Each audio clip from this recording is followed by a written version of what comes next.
Meus irmãos, na semana passada nós iniciamos os 2 primeiros versículos e nós vimos que o povo de Deus aqui, principalmente o povo de Judá, começa com o pé direito, eles começam bem. Da crise política, eles consultam ao Senhor e o Senhor direcionou qual tribo deveria subir primeiro. Observamos, segundo Gênesis, capítulo 49, os versículos 8 ao 12, segundo a profecia de Deus, que a tribo de Judá é a tribo escolhida segundo a profecia de Jacó. Por conta disso, diante dessa consulta, nós temos a partir dos versículos 3 em diante, o relato, a partir desse momento de Judá tomando a frente e partindo para a batalha, a conquista, o assentamento da terra de Canaã, segundo a promessa de Deus que ele já tinha prometido desde a época de Abraão. E nesse relato aqui da vitória do povo de Judá em Bezeque, essa localidade, nós temos algumas consequências dessa peleja que nós iremos aprender nessa noite, de acordo também com as aplicações mais à frente.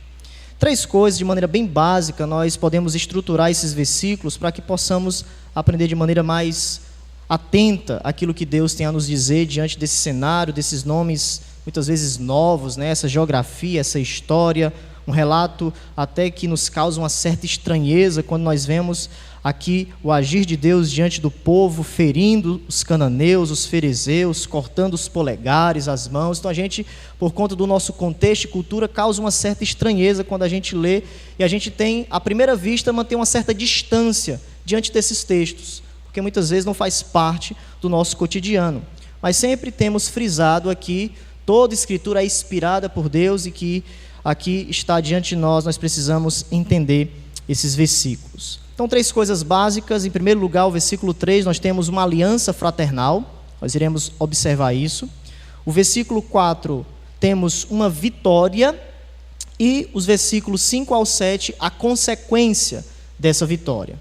Então, uma aliança fraternal, uma vitória e as suas consequências. Então, observe o versículo 3, em primeiro lugar, vai afirmar que a tribo de Judá, imediatamente, depois que consulta ao Senhor, e Deus diz, é você, Judá, que deve subir, que deve ir avante, eles assumem o seu papel de liderança, começando, vamos dizer, com o pé direito, com esse caminho correto diante do Senhor, e o versículo 3 esboça justamente isso, eles cumprindo essa liderança, tomando a frente, e a Bíblia vai nos dizer no versículo 3, disse, pois, Judá a Simeão, seu irmão, sobe comigo, a herança que me caiu por sorte, justamente Deus quis que Judá tomasse a frente, pelejemos contra os cananeus, e também eu subirei contigo a tua que te caiu por sorte, e o versículo vai nos dizer que Simeão partiu com ele.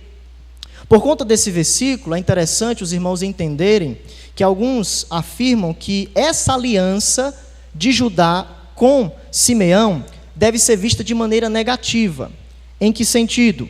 Judá, como teve a consulta de Deus, e Deus disse, Judá, você deve tomar a proeminência, Judá não deveria chamar Simeão, ou a tribo de Simeão, para a batalha. Deus não mandou Simeão, e sim Judá. Então alguns vão entender que a partir de agora nós temos já o povo de Deus desviando do caminho ou da voz de Deus diante da consulta que Judá fez.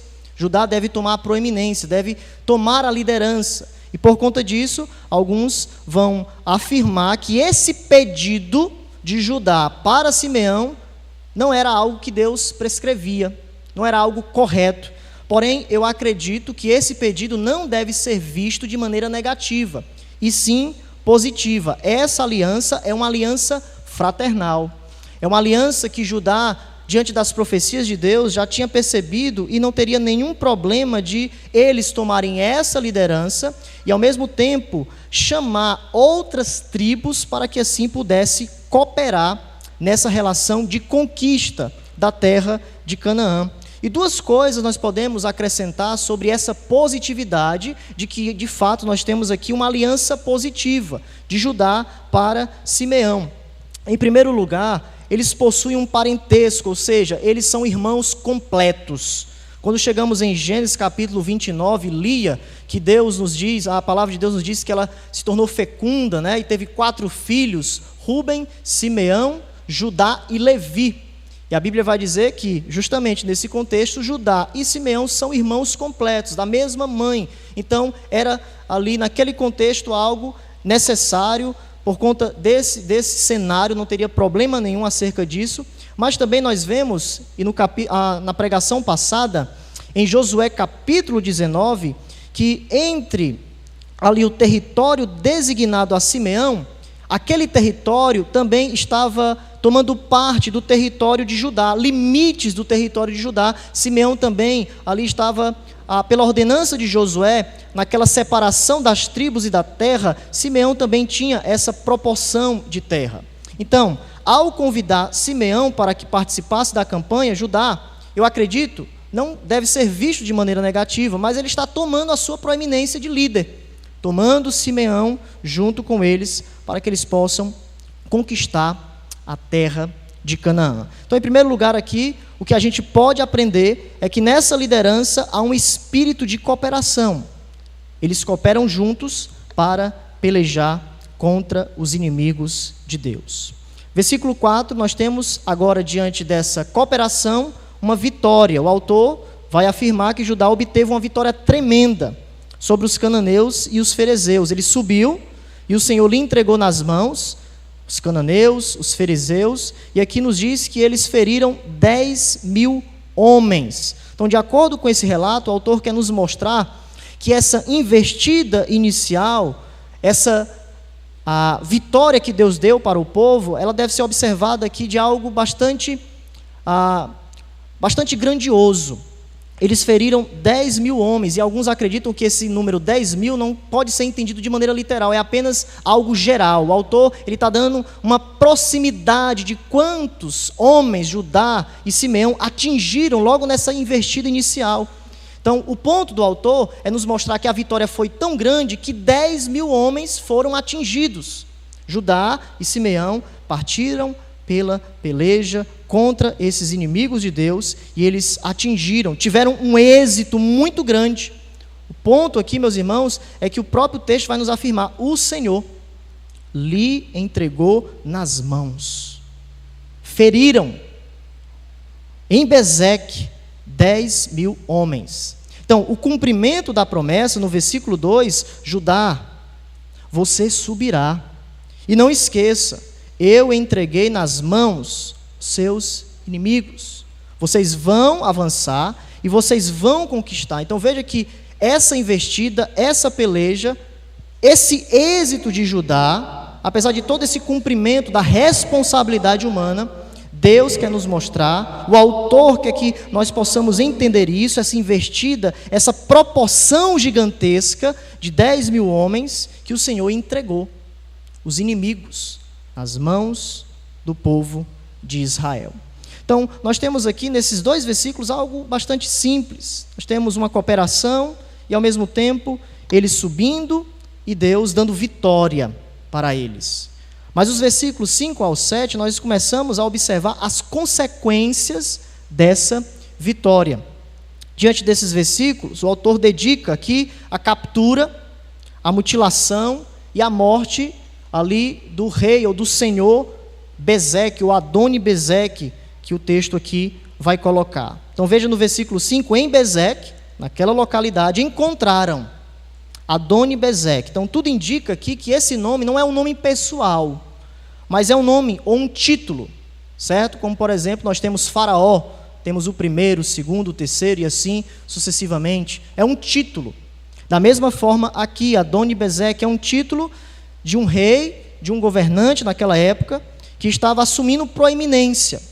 E o texto vai nos dizer que quando eles possuem a vitória nessa localidade em Bezeque, Deus entrega nas mãos aquele governante para demonstrar mais uma vez o êxito de Deus, que Deus estava entregando tudo em suas mãos. Diante da peleja contra ele, eles feriram aos cananeus e aos ferezeus. Então o texto nos diz que houve uma tentativa, quando a gente continua, se os irmãos observarem, aqui, de o governador, esse personagem, se esconder. Quando ele percebe que a cidade foi atacada, não é isso? Ele descobre isso, ele foge. Ele começa a perceber que a qualquer momento ele pode ser capturado. Adoni-Bezeque, versículo 6, porém, fugiu, mas o perseguiram e prendendo. Então veja que logo depois de ter sido capturado, o texto diz, e aqui nos causa uma certa estranheza, lhe cortaram os polegares das mãos e dos pés.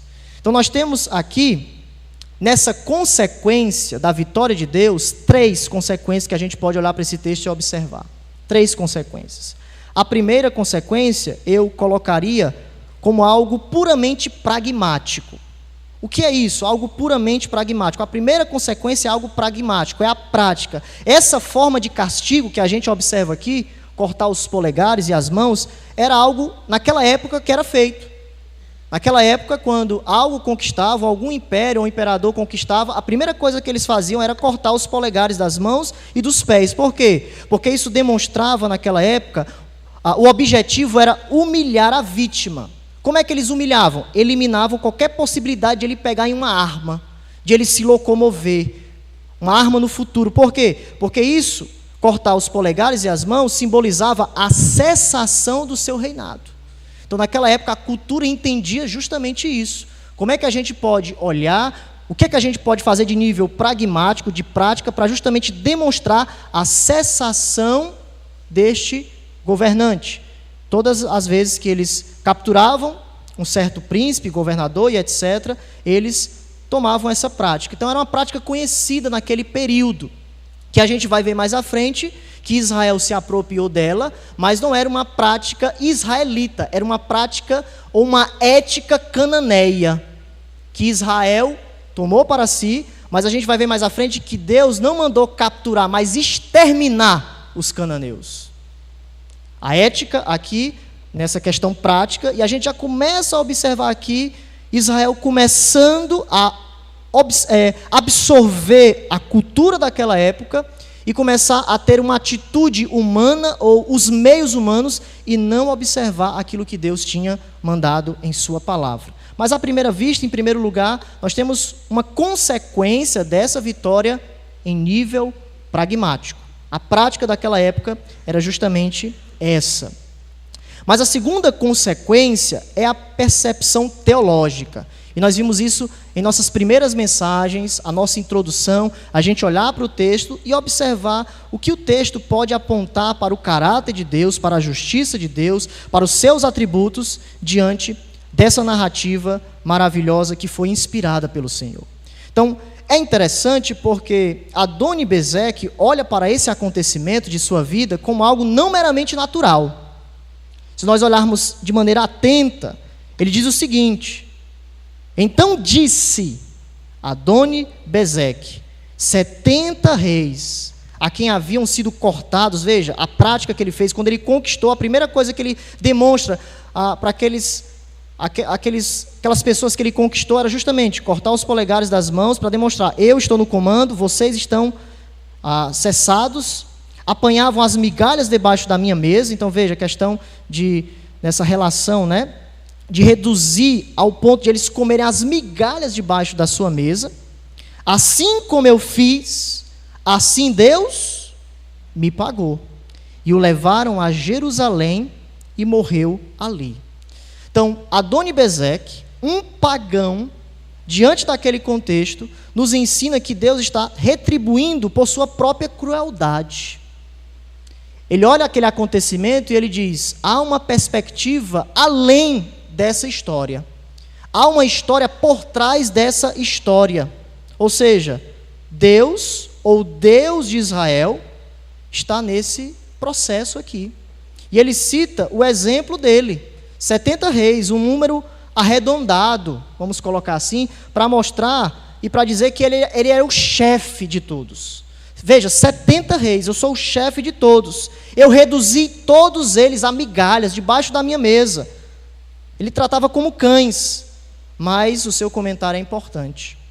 Diante da vitória de Israel, em uma questão humana de homens lutando contra si, a primeira coisa que ele nos informa, esse pagão, é que ele olha para esse acontecimento de maneira sobrenatural. Ele não olha para esse acontecimento de maneira natural. Ele entende que existe uma razão além desta vida, além desses acontecimentos, além das armas. Além de tudo, há algo sobrenatural. Existe algo além dessa vida. E em segundo lugar, atrelado a isso, ele nos informa que todos prestarão contas pelos seus atos. Ele está bem claro disso. E ele nos informa isso. O autor, inspirado por Deus, quer colocar essa perspectiva teológica. Esta guerra que Israel está enfrentando não é algo puramente humano. A vitória não é algo puramente humano. As consequências não é algo puramente humano. Mas Deus está nesse acontecimento. Deus está atrelado à história. Deus é justo. E tudo o que Ele está fazendo há uma perspectiva sobrenatural. Há uma perspectiva da divindade. Há uma perspectiva de que Deus está coordenando todas as coisas. Os atos, a vitória, a peleja, Judá, Simeão, tudo está na perspectiva de que Deus entregou e de que Deus está julgando este pagão, está julgando segundo a sua soberania. Mas a terceira consequência que a gente mencionou agora há pouco, ao mesmo tempo em que eles estavam tomando essa prática da época, e em segundo lugar, Adoni-Bezeque tendo uma perspectiva teológica, nós vemos também aqui, como eu falei, já Israel começando a se desviar dos caminhos do Senhor na prática de como Deus queria que eles tratassem os seus inimigos. Nós temos aqui aquilo que nós falamos desde a primeira mensagem, a cananização da sociedade israelita. A ética de Canaã começando a ser colocada nos corações e eles começando a ter artimanhas, estratégias, não segundo Deus, mas segundo a ética de Canaã, onde eles estavam convivendo. Quando nós chegamos em Deuteronômio, e eu queria que os irmãos fossem para lá, nós observamos que, de acordo com as instruções de Deus, eles não deveriam deixar sobreviventes, nem homens, nem mulheres e nem crianças. Eles deveriam exterminar o povo, ou aquele povo ímpio e imoral, que em Gênesis capítulo 15, 16 vai nos dizer que era um povo muito ímpio, imoral, e Deus, como é justo, Deus é criador, nós somos criatura, e não devemos, como criatura, tentar, muitas vezes, questionar a ação de Deus, porque Ele sabe o que faz. Ele tem o poder de dar a vida e de tirar a vida. Isso pode ser algo muito pesado para você, mas Ele é o doador, Ele que falou para Adão, soprou em suas narinas e houve uma alma vivente. É o mesmo Deus que no dilúvio, Ele derramou o seu juízo e disse: a humanidade é má, a humanidade é corrupta, eu vou exterminar e vou fazer tudo de novo com a aliança com Noé. Então veja em Deuteronômio, que nós temos aqui até algo parecido com o dilúvio, apenas os agentes são diferentes. Enquanto no dilúvio o próprio Deus derramou o seu julgamento, aqui nós vemos Deus querendo que o agente de juízo dele fosse o próprio povo de Israel. O contexto era uma teocracia, Deus era o rei e o povo de Israel estava subordinado a isso. Deuteronômio capítulo 7, o versículo 1 e 2, preste atenção. Deuteronômio capítulo 7, os versículos 1 e 2, olha só. Quando o Senhor, teu Deus, te introduzir na terra, a qual passas a possuir, e tiver lançado muitas nações, quando a gente olha, e a gente vai ver no livro de Juízes, nós temos os cananeus, os ferezeus, os amorreus, porque era um contexto de muitas etnias, de várias nações, os heteus, e os gijaceus, e os amorreus, e os cananeus, e os ferezeus, e os heveus, e os jebuseus, 7 nações, mais numerosas e mais poderosas do que tu. E o Senhor teu Deus, ao tiver dado diante de ti, para as ferir, totalmente as destruirás. Não farás com elas aliança, que é isso justamente que a gente vai observar no livro de Juízes. Eles começam a fazer certas alianças, e a ética cananeia, vamos colocar, a ética do mundo começa a entrar na conduta de Israel, ao ponto que nós iremos nos atentar adorando a outros deuses, caindo na idolatria daqueles deuses, porque eles não deviam fazer alianças, nem terás piedade delas. Então o texto deixa claro que essas nações, elas devem ser punidas por sua crueldade, por seus pecados.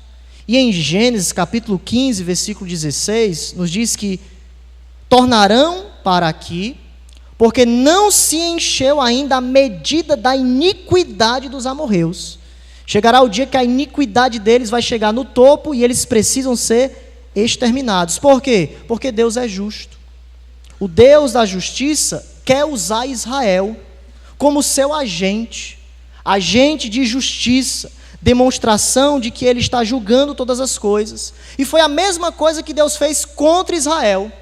Quando Israel começou a desobedecer a Deus, nós tivemos 2 cativeiros, o cativeiro assírio e o cativeiro babilônico, que foi algo triste. Deus usando as nações contra o próprio povo de Deus, onde Abacuque não consegue entender. Abacuque diz: por que Deus? Por que os babilônios? Porque é minha soberania.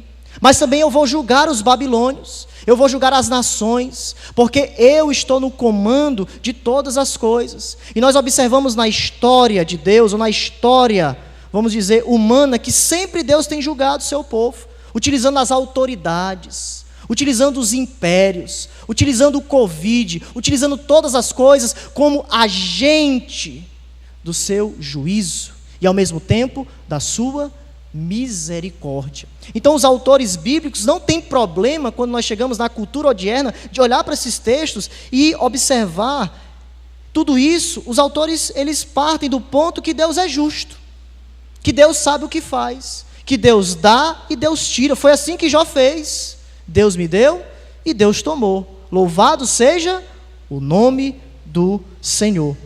Deuteronômio, veja no capítulo 7, as bênçãos decorrentes da obediência. Lá no versículo 16, Deus já antevendo o que é que eles iriam passar: consumirás todos os povos que te der o Senhor, teu Deus.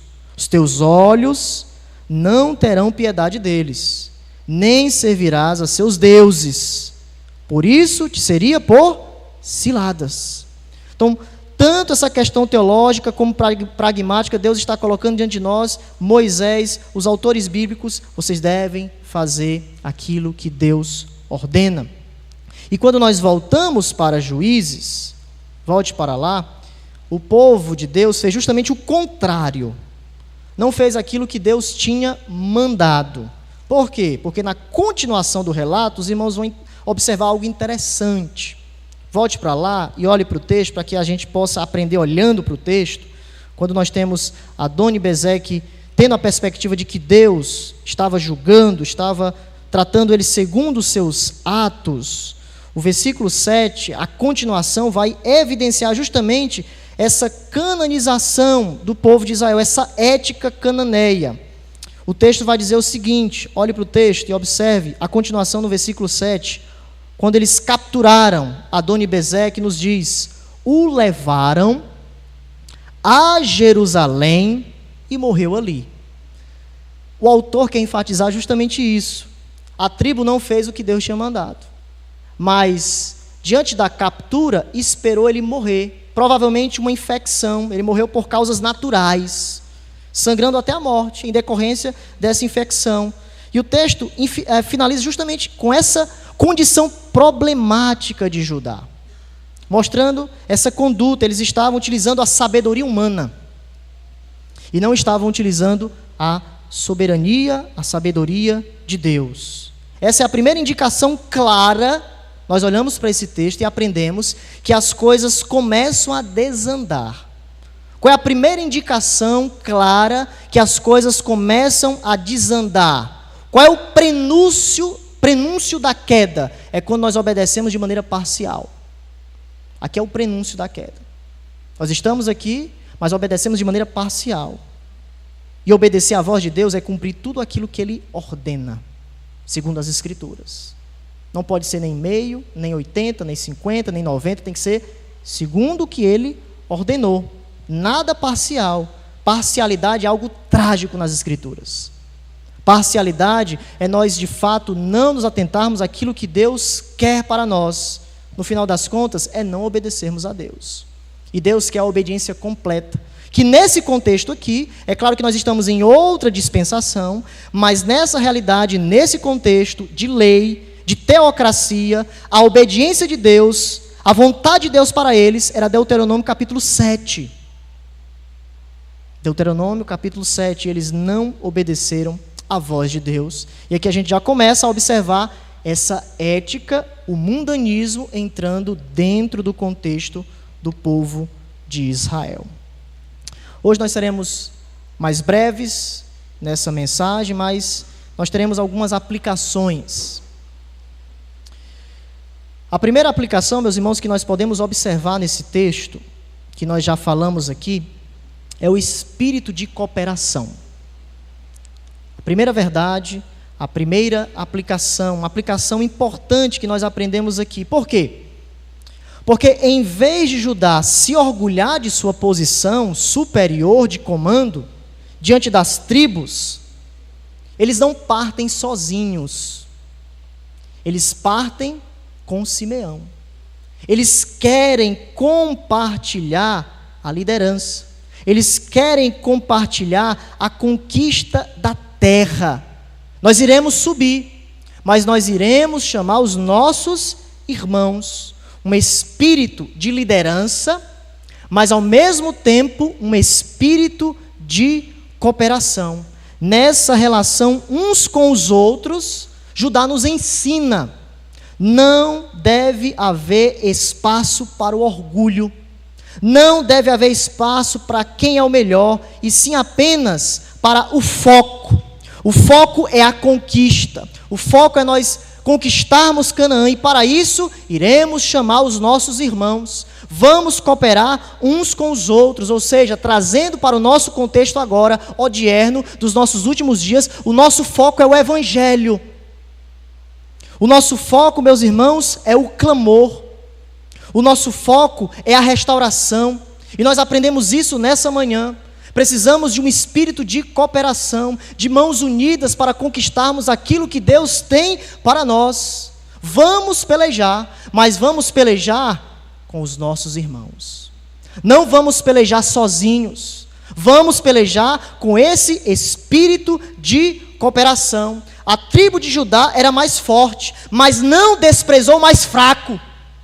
A tribo de Judá tinha a proeminência, mas ela disse: vamos puxar Simeão, que tinha uma proporcionalidade muito menor na distribuição das terras. Mas o espírito de cooperação de Judá era mais importante nessa conquista, ou seja, a amizade da irmandade. A amizade de Judá é solicitada, ele pede ajuda.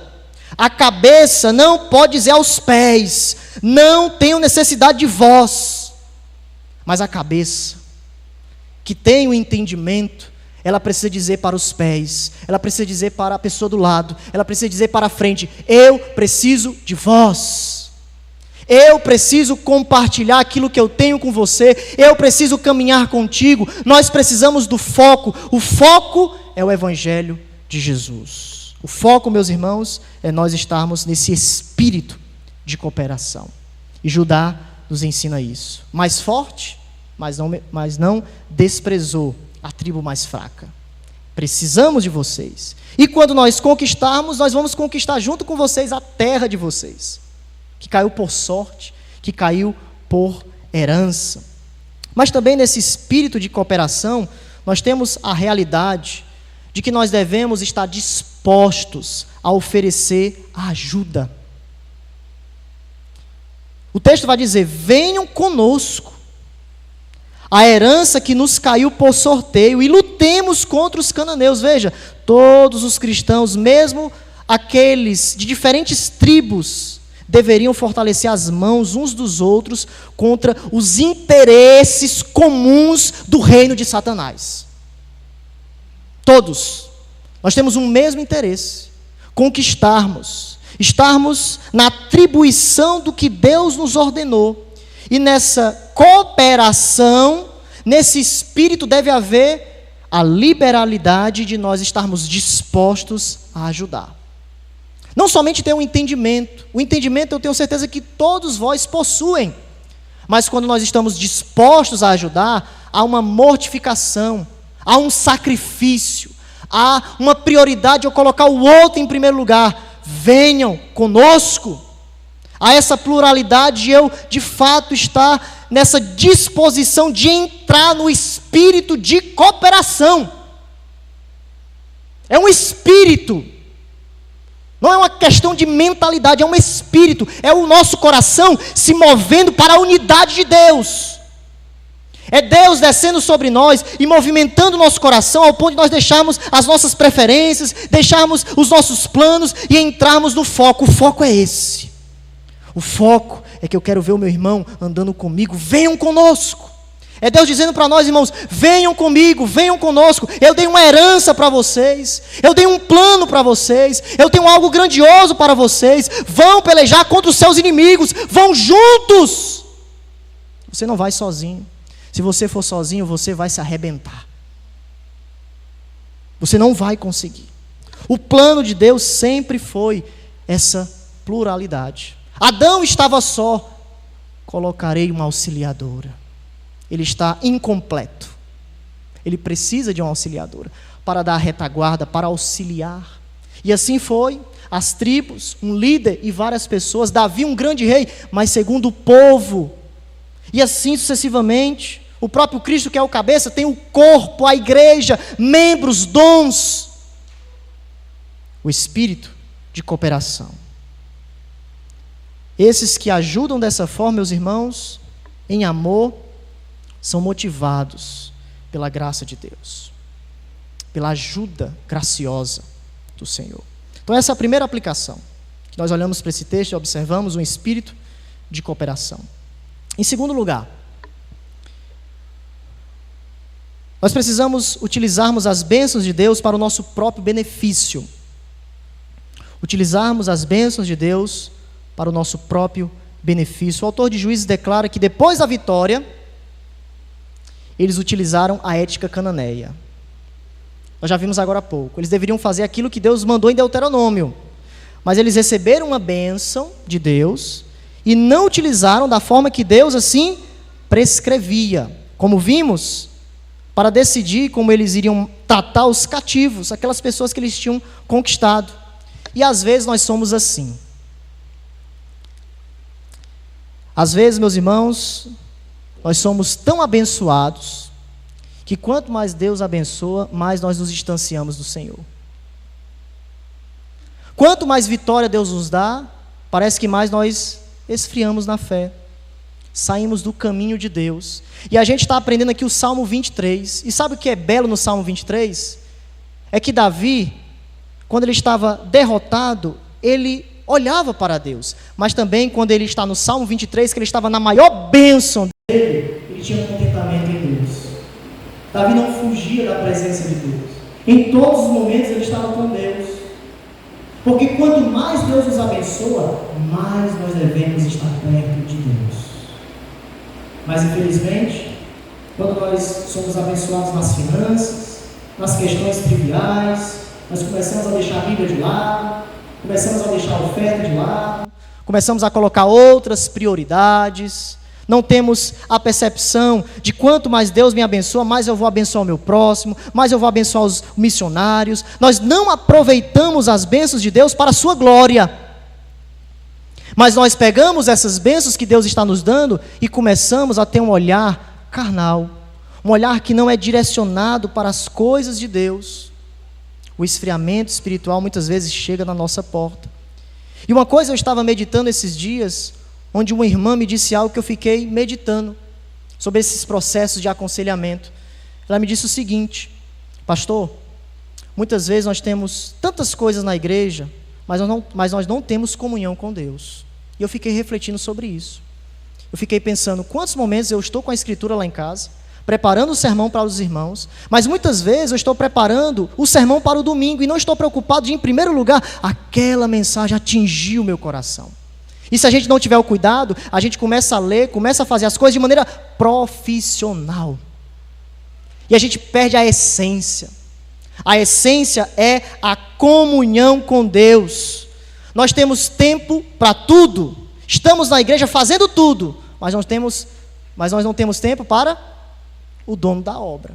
Parar, refletir, ouvir essa mensagem, se atentar, você parar de pensar depois do culto, ficar atento. Deus está falando com você, não perca a voz de Deus. Fique atento ao Senhor, medite sobre isso. Tente viver as Escrituras de maneira especial. Isso é uma bênção de Deus. Nem todo mundo tem o privilégio de você estar sentado ouvindo a mensagem das Escrituras. É uma bênção que Deus está nos utilizando, nos dando. E o que é que nós precisamos fazer? Precisamos das bênçãos de Deus, mas precisamos usufruir dela de maneira correta. Não pegue a bênção de Deus e fuja de Deus. Muitas vezes nós fazemos isso. Meus irmãos, quanto mais Deus nos abençoa, mais nós devemos ser fervorosos em oração, mais nós devemos estar no culto, mais devemos estar no culto de oração, mais nós devemos ler as Escrituras. Por quê? Porque em todos os contextos eu preciso glorificar ao Senhor. Mas muitas vezes, muitos crentes, ao receberem as bênçãos, eles usam para o seu próprio benefício. E isso é trágico. Isso não é aquilo que Deus planejou para nós. Terceira aplicação. O que plantamos, colhemos. O veredito de Deus através da história, e a gente observa neste rei Adoni-Bezeque, é entregar o ser humano às consequências da vida que ele escolheu viver. Isso é pesado, mas é isso que o texto nos ensina. Adoni-Bezeque aceitou a sua condenação. Ele entendeu de maneira trágica que o que ele estava recebendo era aquilo que ele tinha plantado. E um texto muito importante, gostaria que os irmãos voltassem para lá, nós lemos nessa noite, é o texto de Gálatas. É um texto que reflete essa importância daquilo que nós estamos plantando, semeando, segundo a ação de Deus. Gálatas capítulo 6, quando nós temos essa responsabilidade, esse auxílio mútuo, e no versículo 6 até o 10, o apóstolo Paulo nos ensina essa questão da lei da semeadura, que muitas vezes é mal contextualizado, porque muitos pegam esse texto no que tange a dízimos e ofertas. Não é isso que o texto está dizendo. O texto está falando sobre vida no espírito ou vida carnal. É isso que o texto está querendo dizer. Se nós semearmos uma vida carnal ou uma vida pecaminosa, nós iremos colher destruição. Destruição eterna. Mas se nós semearmos no Espírito, uma vida guiada pelo Espírito, que nós aprendemos na pregação passada, nós colheremos a vida eterna. É claro que tudo que nós fazemos, vida no Espírito, também inclui as nossas finanças. Porém, o ponto principal não é dízimos e ofertas. O ponto principal é a nossa vida com Deus. O que você está semeando nesse momento. Então veja o versículo 7 do capítulo 6. Não vos enganeis. Não se engane. E qual é o ponto?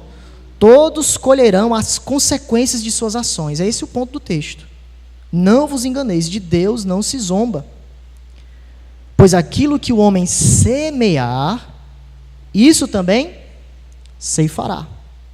Porque o que semeia para a própria carne, o que é a própria carne? É uma vida em desobediência deliberada. Você está semeando a desobediência. O que é que você vai colher? O texto vai dizer corrupção. Em outras traduções é destruição. O ponto de Paulo é, se você não se atentar e viver essa vida carnal, você vai entrar na destruição eterna. O ponto é a eternidade.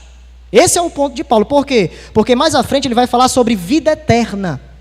Quando a gente olha o versículo 8 no final, quem semeia para o Espírito, do Espírito colherá vida eterna. Então o contraste é destruição eterna ou vida eterna. O que nós estamos semeando nesse momento? O que você está semeando? O que você está pensando? O que você está lendo? O que você está... Qual é o seu alimento? Esse é o ponto do texto. Quer no presente, quer no futuro, Deus julgará a desobediência deliberada. Por outro lado, quem vive de modo agradável ao Espírito, receberá a recompensa. A recompensa aqui é vida eterna. Que Deus nos ajude a viver a vida do Espírito. Porque os que são guiados pelo Espírito são filhos de Deus. E nós, nessa noite, precisamos clamar de todas as nossas forças para o verdadeiro plantio de Deus. Nosso coração precisa estar atrelado às coisas do Senhor, à palavra de Deus. Semearmos no Espírito, a vida no Espírito. É disso que nós precisamos. Senhor, nos livra do mal. Senhor, nos livra do pecado. Senhor, nos livra de tudo aquilo que pode trazer destruição, corrupção, que eu possa de fato olhar, amar e semear a vida do Espírito. É uma exortação solene para todos nós. Como igreja de Jesus, precisamos semear no Espírito, urgentemente, porque todas as pessoas colherão as consequências de suas ações. Não tem como nós fugirmos disso. Portanto, nessa noite eu queria que você olhasse para si, olhasse para o seu coração, porque não adianta nós tentarmos olhar para os frutos sem antes mudar o coração. Porque se nós frutificarmos de maneira incorreta, os nossos frutos não são dignos de arrependimento. O fruto precisa estar ligado a quem você é no Espírito, para que o fruto possa de fato trazer glórias para Deus. Não esqueça de Isaías, que diz que até as nossas obras são trapos de imundícia. Por quê? Porque não estão diante da justiça de Deus. Precisamos da justiça de Cristo, da cooperação de Cristo, da santidade de Cristo sobre nós, da vida do Espírito, sermos direcionados em tudo aquilo que tocamos, pensamos, bendizemos, louvamos, para que de fato o nosso fruto seja algo agradável a Deus. Algo que de fato, meus irmãos, trará uma colheita certa. A nossa igreja precisa disso. Nós precisamos orar por esse Espírito, de semear a nossa vida como um todo no Espírito. Por quê? Porque o crescimento, a colheita, será algo grandioso e impactará as nossas vidas.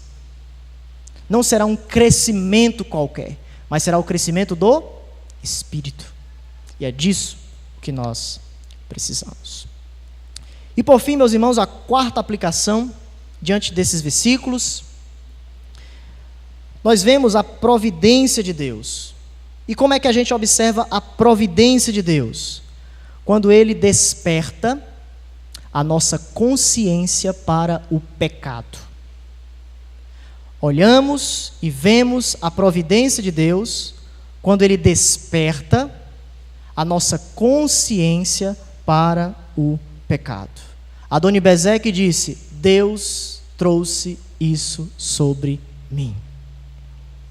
Deus despertou a minha consciência. O que eu fiz, assim Deus me retribuiu.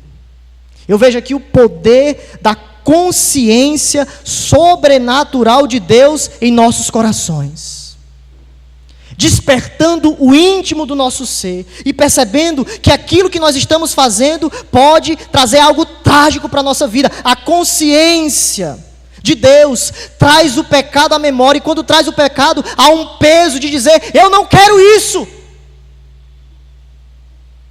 eu preciso fugir disso, eu reconheço a justiça de Deus. Aquele que em seu orgulho tinha provocado a Deus, no texto vai dizer, ele se rende. Ele está rendido, um pagão rendido a Deus e dizendo: foi Deus que trouxe o julgamento sobre mim. O que é isso? Consciência sensível da ação de Deus. E é disso que nós precisamos, meus irmãos. Se tem uma coisa mais importante nessa noite que nós precisamos, é consciência divina. É consciência sensível. É nos rendermos a Deus. É passarmos a refletir as coisas que Deus quer para nós. É passarmos a ter um coração de Deus, um coração quebrantado. Como disse Davi: cria em mim, ó Deus, um coração puro e reto. Somente esse coração poderá tirar a consciência do pecado. Somente quando Deus despertar a minha vida, me tirar deste lamaçal de pecado, somente Deus, quando me der prazer para Deus, prazer para a sua palavra, prazer para o Espírito, Ele trará essa consciência e nós nos afastaremos do pecado. Então o segredo, meus irmãos, para nos afastar do pecado é Deus. Não é pela nossa própria força, é o Espírito mortificando os feitos do corpo. É o clamor, é a gente se render à sua vontade, é estarmos perto de Deus, mesmo quebrantados, mesmo nós quebrados, mas aqui na igreja, orando, olhando para o instrumento de Deus, olhando para os dons espirituais, olhando para os louvores. Meus irmãos, este pagão está refletindo com pesar a consciência que Deus deu sobre ele. E é disso que nós precisamos também. Nesse espírito de cooperação, nessa questão da lei da semeadura, nessas bênçãos que Deus está nos dando, muitos visitantes, muitos congregados, glória a Deus por isso. Mas meu irmão congregado, meu irmão que é membro, não esqueça da presença de Deus. Não esqueça da presença de Deus. Deus está entre nós. E Deus quer que nós olhemos para o alto e possamos ter esse entendimento de que possamos caminhar segundo a presença dEle, a sua boa mão sobre nós, que tem feito todas as coisas. Então clamemos nessa noite pela consciência de Deus sobre nós.